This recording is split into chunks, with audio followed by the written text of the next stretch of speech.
Hi guys, അഡ്വാൻസായി എല്ലാവർക്കും എൻ്റെ ഓണാശംസകൾ. ഇന്ന് നമ്മൾ പരിചയപ്പെടാൻ പോകുന്നത് ഓണക്കാലത്ത് അത്തപ്പൂക്കളങ്ങളിൽ ഒഴിച്ചുകൂടാൻ പറ്റാത്ത നമ്മുടെ കുഞ്ഞൻ ചെടിയായ തുമ്പപ്പൂ ചെടിയെക്കുറിച്ചാണ്. തുമ്പപ്പൂവിനെക്കുറിച്ച് ധാരാളം പാട്ടുകളുമുണ്ട്. വെള്ള നിറത്തിലുള്ള ചെറിയ പൂക്കൾ തണ്ടിനു ചുറ്റും വിരിയുന്നതാണ് തുമ്പയുടെ ഏറ്റവും ശ്രദ്ധേയമായ പ്രത്യേകത. എന്നാൽ ഇതിൻ്റെ ഔഷധ ഗുണങ്ങളെക്കുറിച്ച് അറിയാമോ?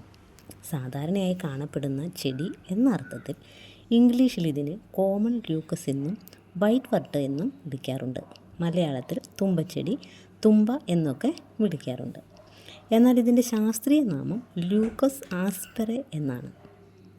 ലാമിയേസി സസ്യകുടുംബത്തിൽപ്പെട്ട ഒരു കുഞ്ഞൻ ഔഷധ സസ്യമാണ് തുമ്പ. തുമ്പയിൽ ഫ്ലാവനോയിഡുകൾ, ടെർപ്പിനോയിഡുകൾ, ആൽക്കലോയിഡുകൾ, ലാനിനുകൾ തുടങ്ങിയ സസ്യരാസഘടകങ്ങൾ കണ്ടെത്തിയിട്ടുണ്ട്. തുമ്പയുടെ ഇല, പൂവ്, തണ്ട്, വേര് എന്നിവ നാട്ടുവൈദ്യത്തിൽ വിവിധ ആവശ്യങ്ങൾക്ക് ഉപയോഗിച്ചു വരുന്നു. പ്രത്യേകിച്ച് ചുമ, ജലദോഷം, ദഹന സംബന്ധമായ പ്രശ്നങ്ങൾ, ചെറിയ പനി, കീടക്കടി മൂലമുള്ള അസ്വസ്ഥതകൾ എന്നിവയ്ക്കായി പരമ്പരാഗതമായി ഉപയോഗിച്ചിരുന്നു.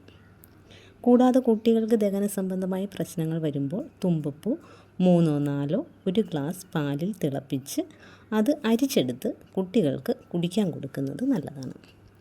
കൂടാതെ വിരശല്യമുള്ളപ്പോൾ തുമ്പയുടെ ഇല അരച്ച് കാൽവെള്ളയിലും പൊക്കിളിന് ചുറ്റും നിറുകം തലയിലും തേയ്ക്കുന്നത് നല്ലതാണ്. തലവേദനയ്ക്ക് രാമതുളസിയും തുമ്പയും ചേർത്ത് തിരുമ്മി നീര് നസ്യം ചെയ്യുന്നതും വളരെ ഫലപ്രദമാണ്. അതുപോലെ പറമ്പുകളിലും തൊടികളിലും പണി ചെയ്യുന്നവർക്ക് ചൊറിയെണ്ണത്തിൻ്റെ ഇല മുട്ടി ശരീരം ചൊറിഞ്ഞാൽ തുമ്പ പറിച്ച് തേയ്ക്കുന്നതും നല്ലതാണ്. ഇതൊക്കെ നാട്ടറിവുകളാണ്. തുമ്പയെക്കുറിച്ച് നിങ്ങൾക്കും പുതിയ അറിവുകളുണ്ടെങ്കിൽ കമൻറ്റ് ബോക്സിൽ രേഖപ്പെടുത്തുക. ഇതൊക്കെയാണ് എനിക്ക് തുമ്പച്ചെടിയെക്കുറിച്ച് പങ്കുവയ്ക്കാനുള്ളത്.